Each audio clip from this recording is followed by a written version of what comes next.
Há momentos em que certos comportamentos parecem inevitáveis, quase como uma fuga no meio do caos.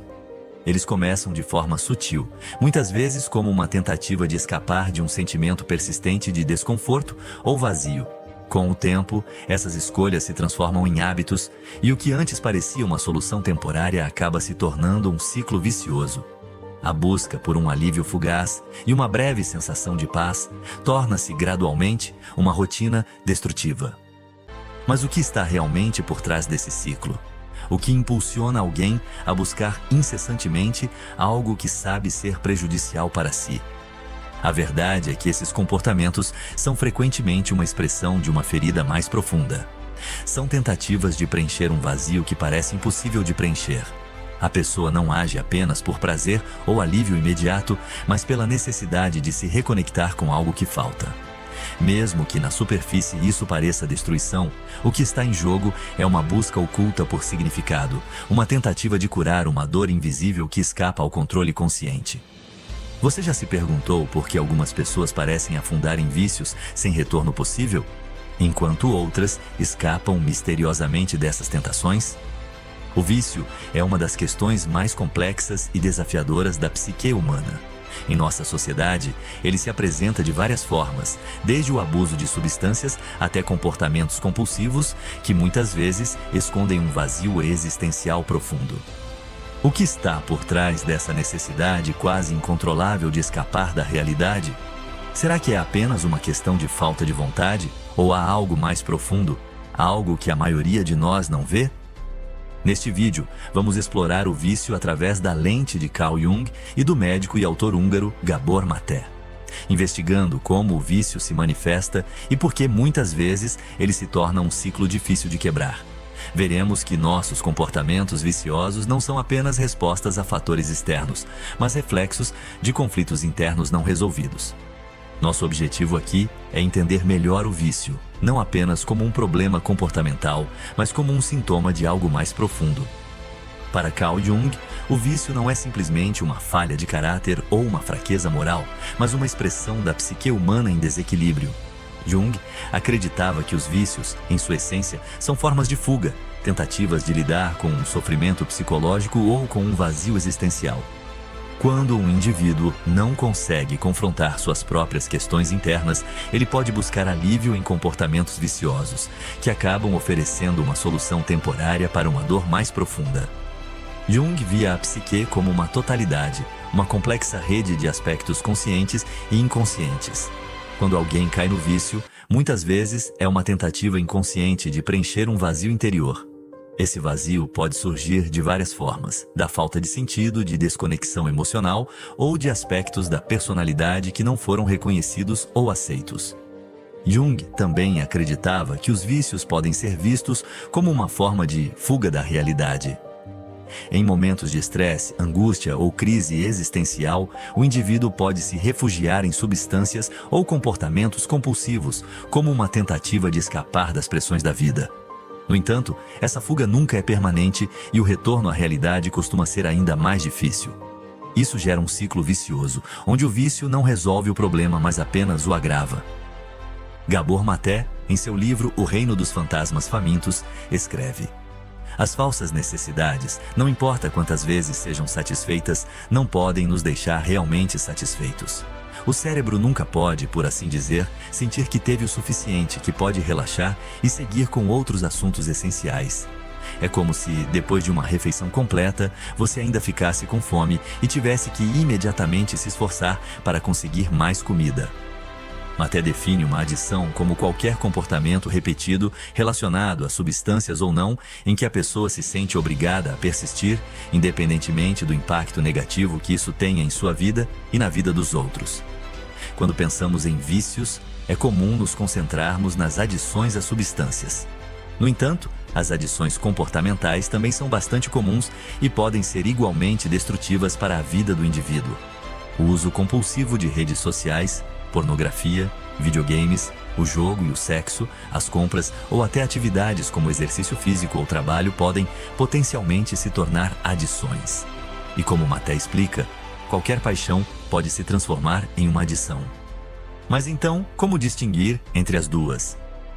A pergunta central é: quem está no comando? O indivíduo ou o seu comportamento? É possível dominar uma paixão, mas uma paixão obsessiva que a pessoa não consegue controlar é um vício.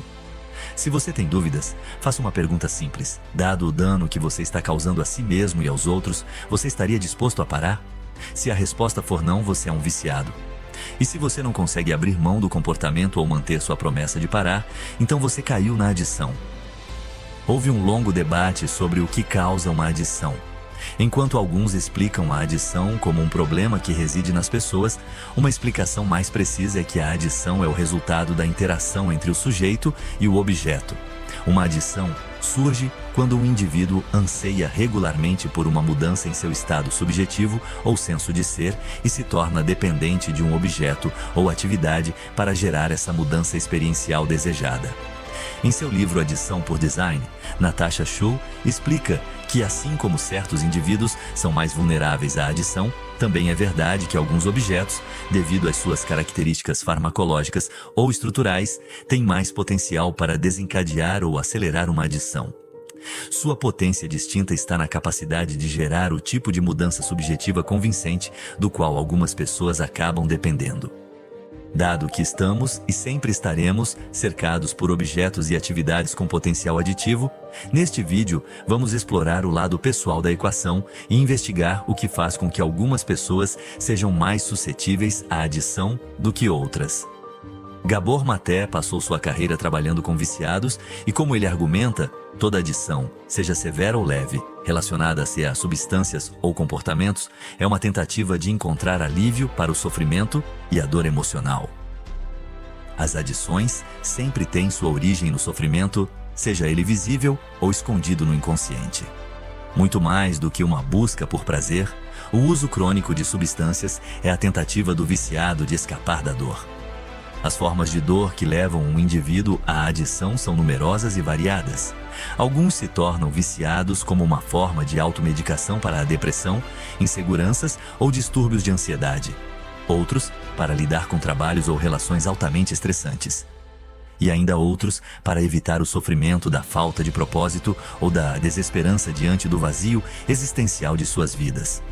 Gabor Maté conta que, em uma conversa com um homem de 47 anos, que havia sido viciado em drogas desde a adolescência, ele perguntou por que continuava a usar drogas, e o homem respondeu: "Não sei, só estou tentando preencher um vazio na minha vida, aborrecimento, simplesmente falta de direção." Em muitos casos, a dor emocional que se busca escapar por meio da adição tem raízes no passado, especialmente na infância. Estudos mostram que a maioria dos viciados em drogas duras cresceu em lares abusivos. Carl Jung escreveu: "Todas as dificuldades parentais se deixam sem falta na psique da criança, às vezes com resultados patológicos." A influência dos pais no desenvolvimento da criança e sua suscetibilidade a vícios na vida adulta não pode ser subestimada. Assim como o bebê no útero está imerso e completamente dependente do corpo da mãe, nos primeiros anos de vida, quando o cérebro é mais maleável, a criança está emocional e psicologicamente fusionada com os pais. Uma infância disfuncional, carregando a dor da ira e do abuso parental, suprime o sofrimento profundo do transtorno emocional na mente da criança e altera o desenvolvimento cerebral de maneiras que aumentam a probabilidade de adição. Gabor Maté explica que muitos viciados em substâncias dizem que se automedicam para aliviar sua dor emocional. Mas mais do que isso, o desenvolvimento cerebral deles foi sabotado por suas experiências traumáticas. Os sistemas de dopamina e opioides, o cérebro límbico, responsável pelas emoções, o sistema de estresse e as áreas de controle de impulsos do córtex simplesmente não podem se desenvolver normalmente em tais circunstâncias. Mas não é apenas o trauma infantil que torna uma pessoa mais suscetível à adição. Crianças que cresceram com cuidadores emocionalmente frios ou distantes também são muito mais propensas a recorrer a adições na vida adulta. O psicólogo Alan Shore chamou essa situação de ausência emocional parental de separação próxima. O pai está presente fisicamente e satisfaz todas as necessidades físicas do filho. No entanto, devido ao estresse, depressão ou outros demônios internos, o pai não nutre o filho psicologicamente ou emocionalmente. Como Gabor Maté explica, em O Reino dos Fantasmas Famintos, um filho também pode sentir angústia emocional quando o pai está fisicamente presente, mas emocionalmente ausente. Em circunstâncias normais, um filho que percebe essa separação emocional buscará se reconectar com o pai. Se o pai não responde ou não responde adequadamente, o filho desenvolverá mecanismos de enfrentamento inadequados, como, por exemplo, balançar-se ou chupar o dedo como formas de autocalmamento. Ou ele simplesmente se desconectará para escapar da angústia. Os filhos que não receberam a presença atenta do pai têm maior risco de buscar satisfação química em fontes externas mais tarde na vida.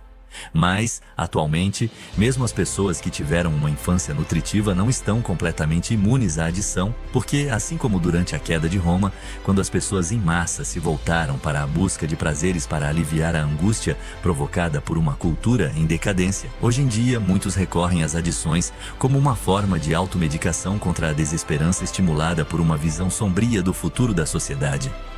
Além disso, o fato de que, para se conformar ao mundo moderno, é necessário adotar o consumismo como forma de vida e usar compulsivamente a tecnologia, as redes sociais e o entretenimento como meios para escapar dos sentimentos de impotência e vazio, resulta na tempestade social perfeita que criou uma crise de adição. Gabor Maté escreve: um senso de vazio deficiente impregna toda a nossa cultura. O viciado está mais dolorosamente consciente desse vazio do que a maioria das pessoas. Muitos de nós nos parecemos com os vícios em nossos esforços ineficazes para preencher o buraco negro espiritual, o vazio no centro, onde perdemos o contato com nossas almas e nosso espírito, com aquelas fontes de significado e valor que não são contingentes nem efêmeras.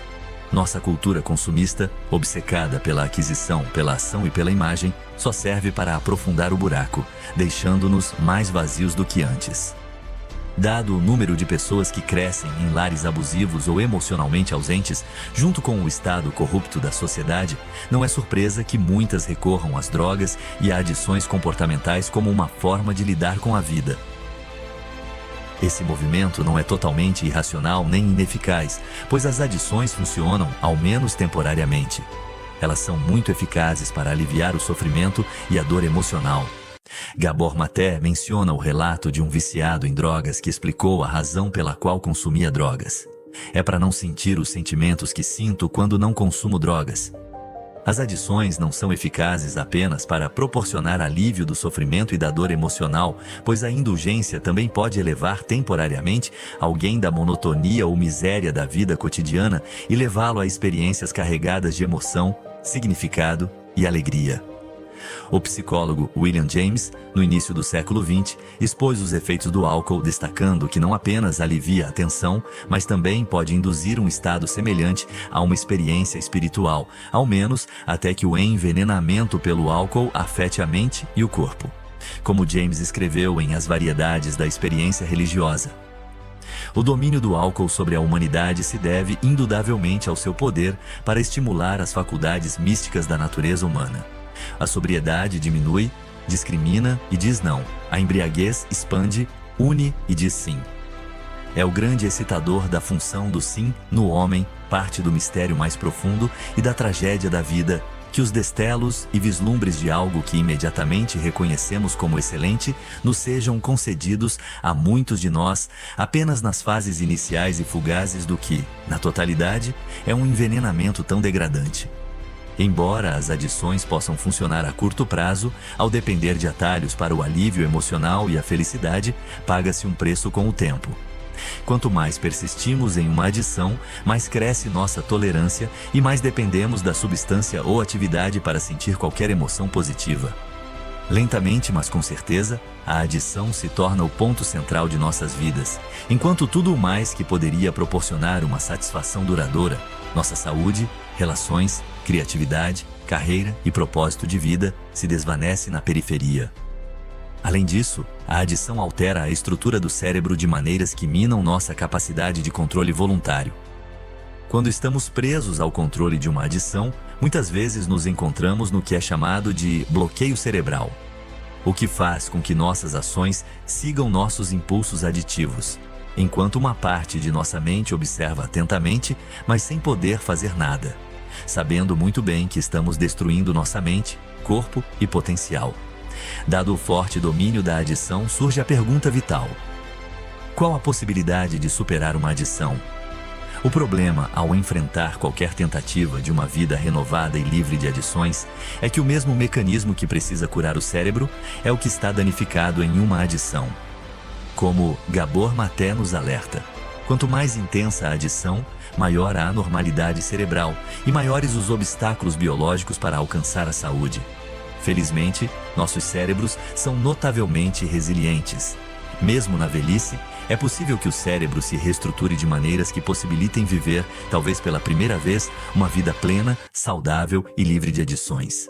Isso nos leva a um conceito interessante, chamado consciência nodal. Essa forma de consciência pode interromper o ciclo da adição, porque, em vez de sucumbir às polaridades de prazer e dor, anseio e satisfação, ela permite que a pessoa experimente o espectro completo da experiência humana com profunda equanimidade. Para Carl Jung, o processo de superação de qualquer padrão vicioso começa com a conscientização. Sem a capacidade de olhar para dentro e reconhecer os próprios mecanismos internos, o indivíduo está condenado a repetir os mesmos comportamentos sem perceber a origem dos seus problemas. Esse processo de conscientização é um passo crucial para a transformação, pois permite ao indivíduo perceber que o vício não é a solução, mas uma fuga do verdadeiro problema psicológico. O primeiro passo para a superação do vício, então, é reconhecer sua existência e o impacto que ele tem na vida do indivíduo. Isso pode parecer simples, mas muitas pessoas se encontram presas no ciclo vicioso de negação por anos, sem nunca questionar profundamente os motivos que as levam a buscar alívio em comportamentos prejudiciais. Quando o vício é finalmente reconhecido como uma solução temporária para uma dor maior, o processo de cura pode começar. A partir desse ponto, o indivíduo deve refletir sobre os aspectos de sua vida que o conduziram ao vício. A reflexão é essencial porque, sem ela, a pessoa não pode entender as causas profundas de seus comportamentos. Como Jung descrevia, a psique humana está cheia de camadas de complexos e símbolos, que muitas vezes permanecem ocultos até que o indivíduo esteja disposto a olhar para dentro de si mesmo. O vício, de acordo com Jung, é uma manifestação simbólica daquilo que está escondido na psique, uma tentativa inconsciente de lidar com o sofrimento e com as sombras internas. Quando a pessoa começa a refletir sobre seu vício, ela está, na verdade, começando a trilhar o caminho da individuação. A individuação, um conceito central na psicologia de Jung, é o processo de integrar todos os aspectos da psique, tanto os positivos quanto os negativos, em uma totalidade. Isso significa olhar para a sombra e para os aspectos reprimidos, sem julgamentos, mas com uma disposição para entender o que esses aspectos têm a ensinar. Esse processo de autoconhecimento e reflexão pode ser doloroso, mas é também a chave para a libertação. No caso do vício, a reflexão ajuda a pessoa a identificar padrões de pensamento e emoções que sustentam o comportamento vicioso. Por exemplo, um alcoólatra pode perceber que o álcool se tornou uma forma de enfrentar a solidão ou a falta de propósito. O vício, nesse caso, não é apenas sobre a substância, mas sobre o que ela representa, um mecanismo de defesa contra o sofrimento emocional. Quando a pessoa consegue refletir sobre isso, ela pode começar a buscar formas mais saudáveis de lidar com suas emoções e sua solidão, substituindo o vício por comportamentos mais construtivos. Praticamente toda ação que tomamos é uma tentativa de resolver o problema do eu. E a adição não é diferente, é apenas uma forma mais extrema de ação repetitiva, criando trilhas neurológicas profundas no cérebro. Com o tempo, essas trilhas se tornam tão profundas que se tornam quase inevitáveis e, em certo ponto, inescapáveis. Tanto Carl Jung quanto o conceito de não-dualidade abordam a adição de maneira similar. Ambos sugerem que a solução para o problema da adição passa pela transcendência do eu separado ou da dor e contradição do ego. No entanto, há uma diferença. Jung busca resolver o problema do eu, trabalhando para integrar os diferentes aspectos da psique, algo que ele chamou de arquétipos do eu. Quando isso acontece, o eu deixa de estar em guerra consigo mesmo e, assim, a pessoa experimenta uma sensação de totalidade autotranscendente, o que inicia um despertar espiritual e uma mudança radical na consciência. Essa mudança na consciência é tão profunda que também transforma os padrões de comportamento aditivo. O erro mais comum que as pessoas cometem ao lidar com a adição é pensar que ela é simplesmente uma questão de falta de força de vontade. Na verdade, a adição é exatamente o oposto disso. Ela é, na verdade, um reflexo do reconhecimento de que o problema da adição vai além de uma simples falha de resolução pessoal. Isso não diminui a responsabilidade individual, mas reconhece a necessidade de um poder que está além do poder pessoal se alguém deseja realmente escapar das garras da adição. Embora o processo de superação do vício seja, em última análise, uma jornada interior, o apoio social desempenha um papel crucial na cura. Carl Jung reconhecia que o ser humano é, por natureza, um ser social e que a psique é profundamente influenciada pelas relações com os outros. Isso significa que, embora o vício muitas vezes tenha raízes em conflitos internos, ele também está relacionado a dinâmicas sociais e culturais que podem reforçar ou dificultar a cura. Em outras palavras, a jornada de superação do vício não pode ser feita isoladamente. É essencial contar com o apoio de outros para promover a transformação e a cura completa. Jung acreditava que o ser humano se desenvolve dentro de uma rede de relações, tanto pessoais quanto coletivas. Essas relações têm um impacto profundo sobre o indivíduo, moldando sua psique de maneira significativa. No contexto do vício, isso significa que o ambiente social, as amizades, a família e até as estruturas mais amplas da sociedade podem facilitar ou dificultar o processo de cura. O vício, muitas vezes, se enraiza em um isolamento emocional ou social em que o indivíduo se desconecta das pessoas ao seu redor, seja por vergonha, medo de julgamento ou pela percepção de que não pode ser compreendido. A jornada de cura do vício, portanto, deve ser acompanhada por um processo de reintegração social. Isso implica em reconectar-se com a comunidade, com amigos e familiares e criar novas redes de apoio. As relações sociais saudáveis podem oferecer um espaço de compreensão, aceitação e crescimento, elementos essenciais para a recuperação. No entanto, nem todas as relações são positivas e é fundamental que o indivíduo se distancie de influências que possam alimentar o vício ou que reforcem comportamentos autodestrutivos. O processo de individuação envolve, assim, uma seleção consciente das pessoas e ambientes que são mais benéficos para o crescimento e a cura. O apoio social não se limita a amigos e familiares. Muitos programas de recuperação, como os de grupos anônimos, oferecem uma rede de apoio que pode ser igualmente poderosa. Nesses grupos, indivíduos que enfrentam desafios semelhantes se reúnem para compartilhar suas experiências, dificuldades e vitórias. O simples ato de ouvir e ser ouvido pode ter um efeito curativo significativo. Jung entendia que as experiências coletivas, as narrativas compartilhadas, ajudam o indivíduo a sentir que não está sozinho em sua luta, proporcionando uma sensação de pertencimento que é essencial para a cura.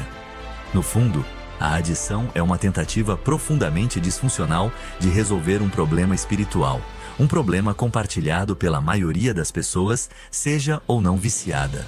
Como Gabor Maté escreve em seu livro O Reino dos Fantasmas Famintos. Nem todas as histórias têm um final feliz, mas os descobrimentos da ciência, os ensinamentos do coração e as revelações da alma nos asseguram que nenhum ser humano está jamais além da redenção.